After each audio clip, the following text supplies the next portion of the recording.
Election Day isn't until November 6th, but for many Oklahomans, the day of decision has already come and gone. More than a third of voters nationwide are expected to cast their ballots early this fall. It's a trend that is forcing candidates and campaigns to adapt to an election day that now stretches from the final days of summer to the first week in November.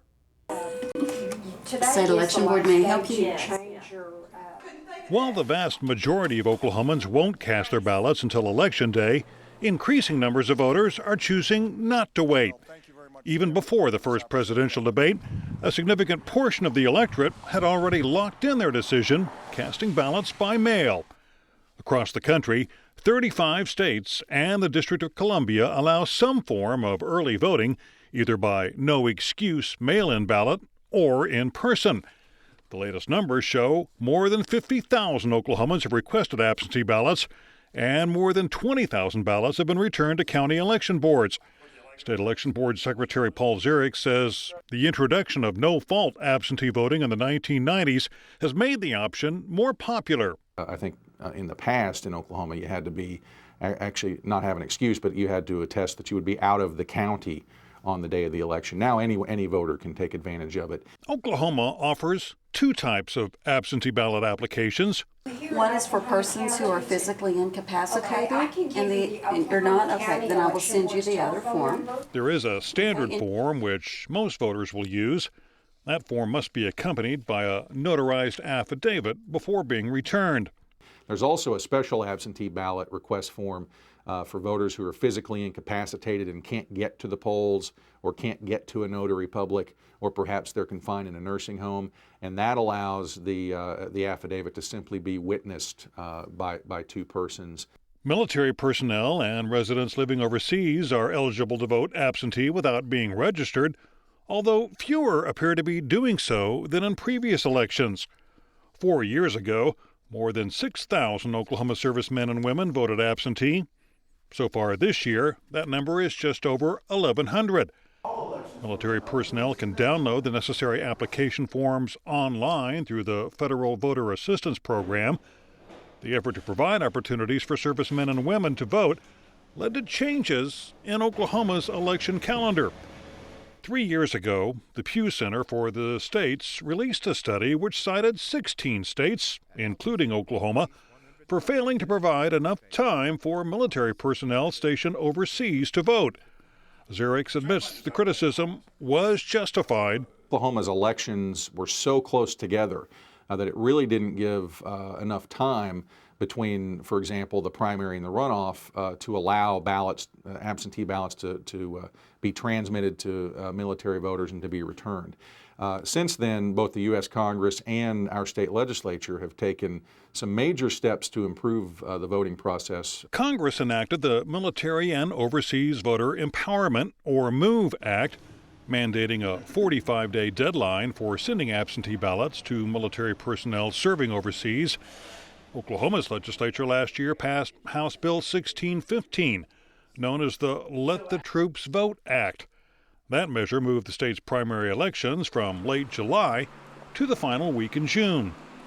The increasing popularity of early voting has led to changes in the way campaigns are run.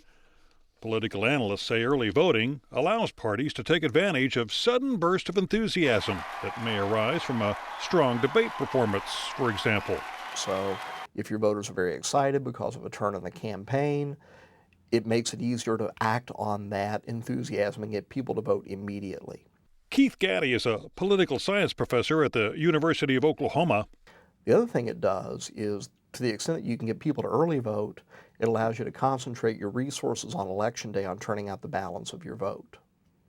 So you can make more efficient use of your calling and your door knocking and your voter hauling mechanisms to get people out to the ballot. State Republican Party Chair Matt Pinnell says the GOP is fully aware of the advantages early voting brings to campaigns. If we know that a certain percentage of voters have already voted in a targeted state house or state senate district, that turns out that shrinks our universe of people that we have to contact those final 72 hours. So, I mean, it helps with our ground game when we don't have to turn out as many people because some of those people have already turned out. Democrats are also targeting early voters. Wallace Collins is the state Democratic Party chair. If I already know that you have voted, then I don't have to worry about calling you or sending you a reminder because your vote is in the box. So then we can concentrate on the people that still have not voted. Not everyone likes the trend toward early voting. Critics of absentee ballots say they may be more vulnerable to fraud. In Florida, the Miami Herald won a Pulitzer Prize for stories which showed a successful mayoral candidate had been elected with the help of thousands of fraudulent absentee ballots. In Oklahoma, a notary public pleaded no contest 2 years ago to charges stemming from several hundred absentee ballots submitted in a school board election in Adair County. That case prompted State Senator John Ford to introduce legislation making it harder for notaries to solicit absentee ballots. Now, this individual was caught, and maybe because they did so many, what about other notaries that would do it on a much smaller scale and it might slip through?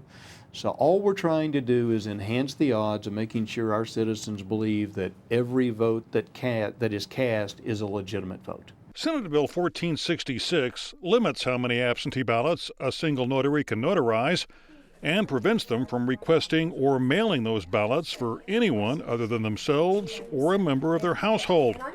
Ford says while the case in Adair County involved several hundred ballots, some races in Oklahoma can turn on much less. We have, I know, in a lot of counties, a lot of not necessarily a presidential or a governor's race, but we've had where it's been tied vote. So one ballot can make a difference in someone winning or losing. State election officials insist absentee ballots are still a secure way to vote. I think the instances of legitimate fraud are extremely low, and I think it's because we have safeguards that are built in.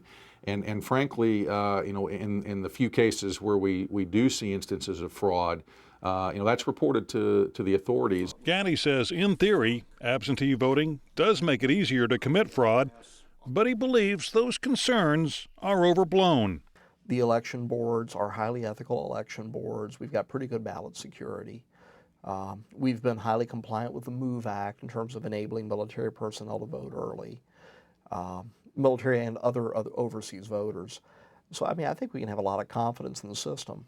The deadline for requesting absentee ballots is October 31st, and they must be received by 7 p.m. on Election Day to be counted.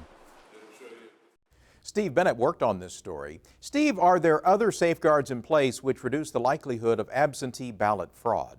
Yes, Dick. In fact, Oklahoma has a pretty good voter purge system where they clear the voting rolls of those people who haven't voted in the last couple of elections or people who may have passed away for that matter. If you're going to commit absentee ballot fraud, those would be the candidates you'd want to use, since obviously they're not going to be showing up at the voting booth on Election Day to cast a ballot. There's been some controversy, however, with those voter searches, especially in states like Texas and Florida, because Republicans say that they are necessary to maintain the integrity of the system. Democrats, meanwhile, say that they are disproportionately targeting groups like blacks and Hispanics who might be expected to vote Democratic. Are there any indications that early voting benefits one party over another? Well, in 2008, the early vote broke heavily for Barack Obama by a margin of about 58% to 40%. Historically in Oklahoma, though, it tends to be Republicans who take advantage of the system, and that seems to be true this year as well. Looking at the latest numbers, Republicans account for about 55% of the absentee ballot request. Steve Bennett, thanks for that report. Thank you.